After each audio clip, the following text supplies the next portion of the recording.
நான் ஒரு டாக்டர் கிட்ட போறேங்க.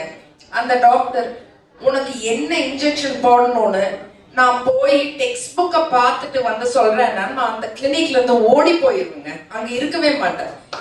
ஏன்னா அந்த டாக்டருக்கு என்ன இன்ஜெக்ஷன் போடணும்னே தெரியல. அதே மாதிரி மக்களுக்கு என்ன பண்ணணுங்கிற புரிதலே இல்லைன்னா எப்படி மக்கள் உங்களை நம்பி ஓட்டு போடணும்னு நீங்க எக்ஸ்பெக்ட் பண்றீங்க? உங்க கட்சியில பெண்களுக்கு எந்த சேஃப்டியும் செக்யூரிட்டியும் கிடையாது.